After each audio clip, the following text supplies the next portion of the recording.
Today is the first real Veterans Day in America in a long, long time.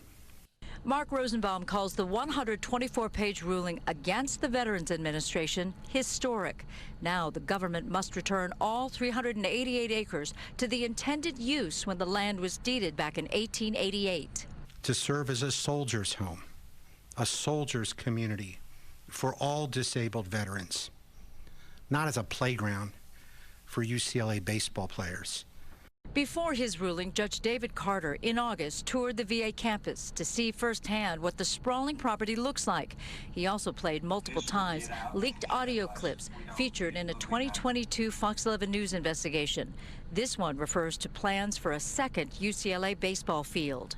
Our advocates who are a little testy out there are going to get up in arms when they see that there's another ball field being built. The judge saw what all of us have seen over the last years, that the VA has willfully entered into illegal land use agreements with Brentwood School, UCLA, Bridgeland Oil, parking lot deals on land that was intended to house our veterans. The judge's ruling orders that within 18 months, 750 units of temporary housing be built and ready. The units go first to disabled vets who need easy access to VA's medical services. There also must be a plan in place in 6 months for 1,800 units of permanent housing. The VA's press secretary, Terrence Hayes, wouldn't comment directly on the judge's ruling, but released a statement that claimed the VA placed 1,790 LA-based veterans in permanent housing in 2023.